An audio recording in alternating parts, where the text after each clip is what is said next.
പിതാവിന്റെയും പുത്രന്റെയും പരിശുദ്ധാത്മാവിന്റെയും നാമത്തിൽ ആമേൻ. ഈശോയിൽ സ്നേഹം നിറഞ്ഞവരെ, വിശുദ്ധ മത്തായി അറിയിച്ച സുവിശേഷം 20-ാം അധ്യായം 20 മുതൽ 28 വരെ വാക്യങ്ങൾ നമ്മൾ ഇന്ന് പരിശുദ്ധ കുർബാനയിൽ വായിച്ചു ധ്യാനിക്കുന്നു.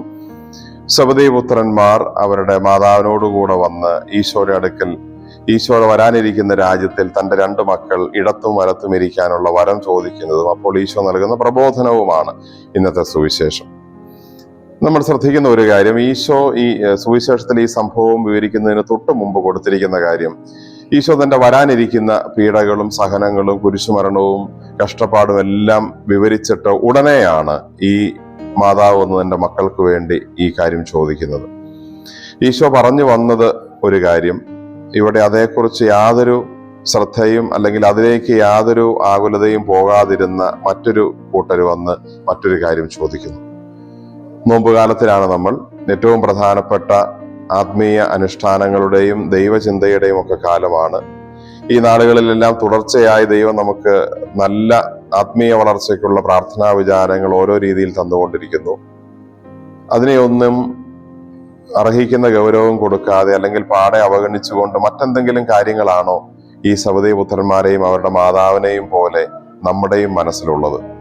നമ്മളിപ്പോഴും നമ്മുടെ കുടുംബം, നമ്മുടെ ജോലി, നമ്മുടെ വ്യക്തിപരമായ ഇഷ്ടങ്ങൾ, നമ്മുടെ സന്തോഷം തരുന്ന കാര്യങ്ങൾ, അതിലേക്ക് മാത്രം ശ്രദ്ധിച്ച് നമ്മുടെ സ്ഥാനങ്ങൾ ഓരോരുത്തരടുത്ത് ഉറപ്പിക്കാൻ ഉള്ള രീതിയിൽ വ്യഗ്രത പൂണ്ട് നടക്കുകയാണോ? അതോ നമ്മുടെ ആഭിമുഖ്യങ്ങൾ ഇപ്പോഴും എങ്ങോട്ടാണ്? ദൈവിക കാര്യങ്ങളിലേക്ക് നമ്മൾ തിരിഞ്ഞിട്ടുണ്ടോ? നോമ്പ് പകുതി കാലം പിന്നിട്ടു, ഇപ്പോഴും നമ്മൾ സാധാരണ ലോകത്തിന്റെ വഴിയിൽ തന്നെയാണോ?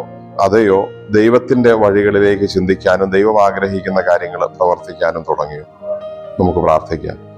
കർത്താവായ ഈശോയെ, ഞങ്ങളുടെ ആത്മീയ വളർച്ചയ്ക്കായി അങ്ങ് നൽകിയിരിക്കുന്ന ഈ നോമ്പുകാലത്തെ സമർപ്പിച്ച് പ്രാർത്ഥിക്കുന്നു. ഈ അനുഗ്രഹിക്കപ്പെട്ട പുതിയ ദിവസത്തിൽ ഞങ്ങൾ അങ്ങേ ആരാധിക്കുന്നു, സ്തുതിക്കുന്നു, നന്ദി പറയുന്നു.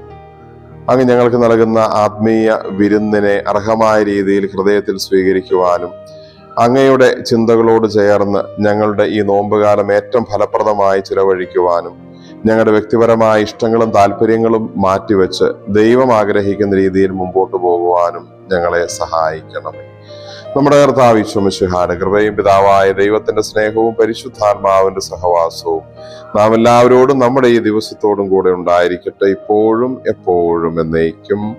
ആമേൻ. ഈശോ മിശിഹായ്ക്ക് സ്തുതിയായിരിക്കും.